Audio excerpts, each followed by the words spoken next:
Bem-vindo à 8ª temporada do PQU Podcast, o podcast para psiquiatras em formação. Aqui é evidência com opinião. Eu sou Jean Leonardi e é uma satisfação tê-lo como ouvinte. Este episódio foi gravado remotamente. Lamentamos eventual perda de qualidade do áudio e contamos com a sua compreensão. É isso mesmo. Jean-Luiz Leonardi é o podcaster convidado do PQU Podcast número 172. Bem-vindo, Jean. Eu é que agradeço o convite, Vinícius. O Jean é certamente um dos psicólogos que mais entende de terapia comportamental dialética no Brasil. E é para falar disso que está aqui hoje. Você, ouvinte, vai aprender com quem realmente entende do riscado. O Jean fez e faz muita coisa legal. Após a graduação e mestrado pela PUC de São Paulo e doutorado na USP, foi aprender terapia comportamental dialética onde ela nasceu, no Behavioral Tech. Atualmente é coordenador da formação em psicoterapia baseada em evidência, do Instituto de Psicologia Baseada em Evidências, além de atuar como psicólogo clínico. A terapia comportamental dialética ganhou notoriedade por ser reconhecida como a estratégia terapêutica de escolha para pacientes com transtorno borderline de personalidade. Aprendi em minhas conversas com o Jean, na preparação para esse episódio, que há aproximadamente 40 ensaios clínicos randomizados e 40 estudos empíricos, quase experimentais ou sem controle, sobre a eficácia dessa psicoterapia. E que com isso ela foi reconhecida como o melhor tratamento disponível para o transtorno de personalidade borderline em uma revisão sistemática com meta-análise publicada em 2020 pela colaboração Cochrane, superando inclusive intervenções farmacológicas. Bom, eu já falei demais. Se quiserem saber mais do Jean, vejam seu currículo entre as referências deste episódio em www.pqpodcast.com.br e sigam seu perfil no Instagram, @JeanLeonardi, onde ele compartilha muito conhecimento sobre prática baseada em evidências em psicologia. Jean, agora o microfone do PQU Podcast é todo seu. A terapia comportamental dialética, que a gente chama de DBT, do original Dialectical Behavior Therapy, ela é uma abordagem baseada na análise do comportamento, na filosofia dialética e na prática Zen. Inicialmente desenvolvida por Marsha Linehan para o tratamento de pacientes com comportamentos suicidas e de autolesão, a DBT foi reconhecida como o tratamento padrão ouro para o transtorno da personalidade borderline e, mais recentemente, tem sido estendida para outros quadros clínicos, como transtornos alimentares, dependência de substâncias, depressão maior e adesão a tratamentos médicos. Além de ela ter sido adaptada para crianças e para adolescentes com problemas comportamentais severos. Lá no início da década de 1970, no contexto dos seus pós-doutorados, a Marsha Linehan colocou em prática a terapia comportamental da sua época para tratar mulheres que apresentavam comportamentos suicidas e de automutilação. Na perspectiva dela, os resultados foram deploráveis. Além de ineficaz, a ênfase em mudança de comportamentos, pensamentos e sentimentos dessa intervenção era percebida pelas pacientes como invalidação de suas experiências subjetivas. Isso culminava em episódios de desregulação emocional, em ameaças de automutilação, em abandono de terapia. Em vista disso, a Marsha Linehan abandonou a terapia comportamental e passou a utilizar intervenções baseadas em aceitação, em especial o mindfulness, para tratar essa mesma população, né? Mulheres com comportamentos suicidas e de automutilação. Os resultados obtidos por ela foram ainda piores do que os de antes. Embora as pacientes se sentissem acolhidas, elas ficavam desesperançosas e suicidas, pois o intenso sofrimento experienciado na vida cotidiana continuava sem mudanças, continuava inalterado. Tendo em vista que as tentativas, tanto com a terapia comportamental da época, quanto com os procedimentos de aceitação foram ineficazes, a Marsha Linehan começou a desenvolver uma terapia que buscava equilibrar aceitação e mudança, Para isso, ela usou, entre outras coisas, algumas estratégias baseadas na filosofia dialética. O produto desse trabalho levou à publicação dos manuais da DBT em 93. O primeiro deles, o chamado Tratamento Cognitivo Comportamental da Personalidade Borderline, e o recentemente atualizado o Treino de Habilidades em DBT. Bom, feitas essas introduções, vamos aprofundar um pouquinho aqui. O modelo biosocial, que é um modelo etiológico na DBT, postula que uma história de interação, uma história de transação entre uma vulnerabilidade biológica e um ambiente de invalidação crônica pode criar e manter os padrões comportamentais, cognitivos e emocionais presentes em pessoas com desregulação emocional pervasiva intensa.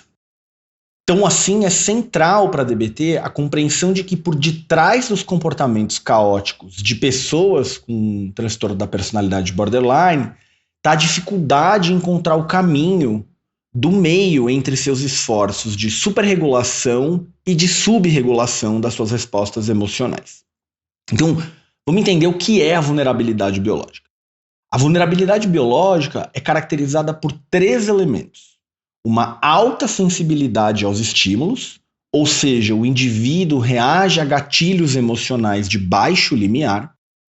Uma alta reatividade, isto é, o indivíduo experiencia e expressa as emoções de maneira extremamente intensa.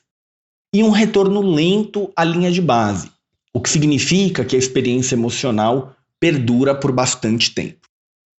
A vulnerabilidade biológica pode ser essencialmente genética, né? O indivíduo nasce sendo mais suscetível, e pode também incluir fatores ambientais, como, por exemplo, experiências traumáticas que afetam o desenvolvimento e o funcionamento do cérebro. Por sua vez, o ambiente de invalidação crônica ele consiste na punição ou na extinção das expressões do indivíduo acerca de suas experiências privadas, né? Seus sentimentos, suas sensações, seus pensamentos. Então, dessa forma, a expressão emocional é julgada como inapropriada, errada ou patológica. Ela é minimizada, debochada ou não é levada a sério, ou até ignorada ou negligenciada. Alguns exemplos típicos de invalidação são falas como não tem porque você se sentir assim, ou engole esse choro, eu vou te dar um motivo de verdade para você chorar, ou coisas como se você realmente quisesse, você conseguiria. Uma intervenção padrão de DBT tem uma estrutura básica que deve garantir que 5 funções sejam atendidas. A primeira delas é aprimorar as capacidades do paciente, ou seja, promover a aquisição e o fortalecimento de novos comportamentos. A segunda delas é melhorar a motivação do cliente em permanecer no tratamento e em efetuar mudanças em seus comportamentos. A terceira, garantir a generalização das mudanças que foram obtidas para todos os contextos relevantes da vida da pessoa. Em quarto lugar, auxiliar o paciente a reestruturar o seu ambiente cotidiano de forma que este beneficie o seu progresso.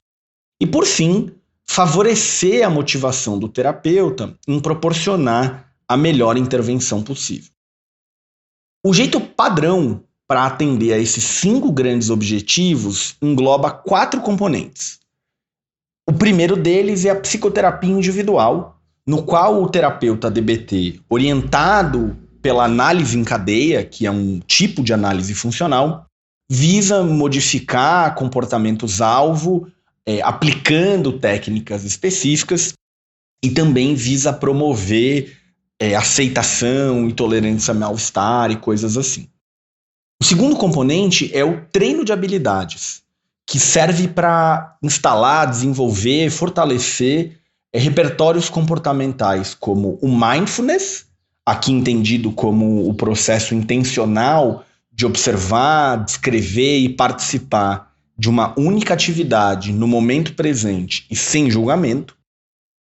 A habilidade de efetividade interpessoal tem a ver com assertividade, com aprimorar relacionamentos, se manter fiel aos próprios valores. Habilidades de regulação emocional, relacionadas, né, a diminuir a frequência de emoções indesejadas, controlar fatores de vulnerabilidade às emoções, etc. E, por fim, a tolerância ao mal-estar, que abarca tanto técnicas emergenciais de sobrevivência a crises, quanto a aceitação da realidade. O terceiro componente da DBT padrão é a chamada consultoria por telefone, que serve para manejar situações de crise, generalizar as habilidades treinadas, fomentar a relação terapêutica, entre outras funções. E, por fim, na DBT padrão tem uma reunião de consultoria entre terapeutas, cujo objetivo é cuidar da competência técnica do terapeuta e também da sua motivação, especialmente para aqueles que trabalham com casos graves e com casos de difícil manejo.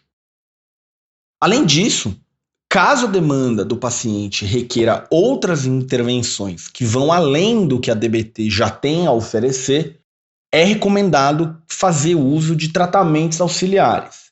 Aquelas intervenções empiricamente sustentadas para problemas clínicos específicos. Por exemplo, terapia de exposição com prevenção de respostas para o transtorno obsessivo-compulsivo. A DBT utiliza uma hierarquia de comportamentos que é construída em parceria com o paciente para determinar a sequência lógica da intervenção, o que é fundamental tanto para a organização de cada uma das sessões, mas também para o processo terapêutico como um todo.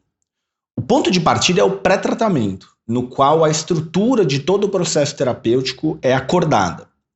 Nessa fase de pré-tratamento, o terapeuta visa aumentar a motivação do paciente em se manter vivo, fornece a psicoeducação relevante ao caso dele e, entre outras coisas, vai já selecionar comportamentos-alvo em uma hierarquia, do mais severo ao menos severo. Feito isso, a DBT começa necessariamente a intervir os comportamentos de mais alta hierarquia. Assim, comportamentos que colocam a vida em risco, como ações suicidas e automutilação, estão no topo da hierarquia. Uma vez que, obviamente, o paciente precisa estar vivo para que a terapia funcione. Comportamentos que interferem na terapia, como faltar na sessão e não implementar as habilidades ao longo da semana, são os próximos da lista. Daí o terapeuta vai focando em comportamentos que trazem prejuízos severos para a qualidade de vida, como abusar de drogas, agredir pessoas, e passa para os déficits comportamentais severos. E assim, a hierarquia segue, abarcando esquiva experiencial, dificuldades relacionadas a sentimentos intensos de solidão, vergonha, culpa, raiva, depois melhora geral da qualidade de vida, melhora de relacionamentos, familiares, amorosos, amigáveis, pode envolver desenvolvimento de satisfação profissional, cuidados com a própria saúde, autoestima, autorrespeito, etc. Esses comportamentos que foram selecionados e hierarquizados passam, então, a ser registrados pelo paciente em um cartão diário para monitoramento, que deve ser examinado no início de cada sessão de terapia individual. Grosso modo, o cartão diário aborda as tendências de ação, numa escala de 0 a 5, as ações que realmente ocorreram, ou seja, os comportamentos que o paciente de fato fez, o uso das habilidades DBT que vêm sendo treinadas, implementação delas, entre outras informações. Tradicionalmente, o preenchimento desse cartão diário é feito à caneta, em uma folha impressa padronizada, mas alguns terapeutas têm substituído esse formato pelo uso de aplicativos de celular. As estratégias da DBT são organizadas em 3 paradigmas: aceitação, mudança e dialética. No campo da aceitação, as principais técnicas de intervenção são o mindfulness entendido como o processo intencional de observar, descrever e participar de uma única atividade no momento presente, sem julgamento e com efetividade. Também está incluída aqui a aceitação radical, entendida como o ato de vivenciar uma determinada experiência em sua totalidade sem tentar modificá-la. E a validação, que é a comunicação explícita de que a forma como a pessoa se comporta, pensa e sente é coerente, é justificável. Validar aqui inclui prestar atenção no que o paciente está falando, fazer perguntas que facilitam a continuação do seu relato, demonstrar entendimento das experiências, explicitar que os seus sentimentos, pensamentos e comportamentos fazem sentido em razão da sua biologia, história de interação com o mundo, o seu contexto atual e etc. Por sua vez, o paradigma de mudança abarca fundamentalmente a análise em cadeia, que é um tipo de análise funcional que visa identificar passo a passo os eventos que ocorreram antes e depois da emissão do comportamento-alvo, e, portanto, visa descobrir qual parte requer intervenção. E aí vai para a análise de soluções, que diz respeito ao planejamento e implementação de técnicas estruturadas para modificar elementos específicos daquela cadeia comportamental. As soluções utilizadas pela DBT se baseiam fundamentalmente em procedimentos de intervenção oriundos das terapias comportamentais e cognitivo-comportamentais, o que inclui técnicas de controle de estímulos, técnicas de exposição, modificação cognitiva, manejo de consequências e desenvolvimento de repertório comportamental. Ainda dentro do paradigma de mudança, a DBT tem algumas estratégias de comprometimento que visam promover motivação no cliente para aderir a um procedimento específico ou ao plano de trabalho como um todo. Por fim, no paradigma dialético, o terapeuta visa equilibrar a necessidade de aceitação e mudança coexistirem tanto na vida quanto no tratamento de pacientes com vidas caóticas. Do ponto de vista dialético, o terapeuta abraça a noção de polaridades e as encara como oportunidades para se encontrar uma síntese, e não como um obstáculo para o processo terapêutico. Assim, a postura dialética permite flexibilidade frente aos embates comuns na psicoterapia. Além disso, a dialética aparece também como uma série de estratégias por parte do terapeuta de como manejar as paralisações do processo terapêutico e garantir movimento. Essas estratégias têm alguns nomes instigantes e frequentemente tentam trazer a noção de que não é necessário se amarrar com apenas um lado da verdade. Nesse sentido, é marcante a presença da estratégia apelidada de entrando no paradoxo, em que o paciente é convidado a experimentar a ideia de que alguns dilemas não podem ser solucionados. Por exemplo, com muita frequência, os pacientes podem se incomodar com o fato de o terapeuta receber honorários para estar com ele. E aí qual é o paradoxo a ser vivenciado, né? O terapeuta se importa genuinamente com o seu paciente e é pago para se importar. E, em alguma medida, ele passa a se preocupar menos uma vez que o pagamento cessa. Outra estratégia interessante é a ideia de fazer de limões uma limonada, que propõe que algumas situações amargas da vida podem ser, de certa forma, invertidas de modo a serem o mais refrescante possível. É o caso, por exemplo, do paciente que odeia um colega do treino de habilidades e precisa exercitar sua capacidade de não julgar, que faz parte do mindfulness. Então, em síntese, a DBT é uma abordagem psicoterápica modular, transdiagnóstica, fundamentada na análise do comportamento, na filosofia dialética e na prática Zen, que, baseada em princípios de aceitação, mudança e dialética, tem por objetivo tratar problemas de saúde mental, proporcionar alívio em sofrimento psicológico e ajudar na construção de uma vida plena. É importante observar que, tendo em vista o comprometimento da DBT com a sustentação empírica de seus princípios e de seus procedimentos, é fundamental se manter atualizado com os avanços tanto da ciência psicológica básica quanto da pesquisa clínica em psicoterapia, uma vez que a DBT é favorável à sua própria transformação em consonância com o progresso do conhecimento científico. Puxa, Jean, excelente. Muito obrigado por essa preciosa introdução à terapia comportamental dialética. Só mesmo quem domina tão bem o tema consegue falar assim de modo objetivo, claro e didático. Como já dissemos em diversas ocasiões aqui no PQU Podcast, consideramos a terapia combinada, a associação de medicamentos e psicoterapia, a primeira escolha no tratamento de muitos de nossos pacientes. O psiquiatra não precisa necessariamente dominar a prática de todas as modalidades terapêuticas, mas precisa sim conhecer minimamente a teoria, as indicações, contraindicações, eficácia e efeitos colaterais da técnica de terapia a qual o paciente que ele acompanha está se submetendo. Agradeço novamente ao Jean e espero que você, ouvinte, tenha gostado. Vinícius, obrigado pelo convite, pela oportunidade de explicar brevemente o que é a terapia comportamental dialética. Espero que a minha contribuição aqui seja útil para os ouvintes.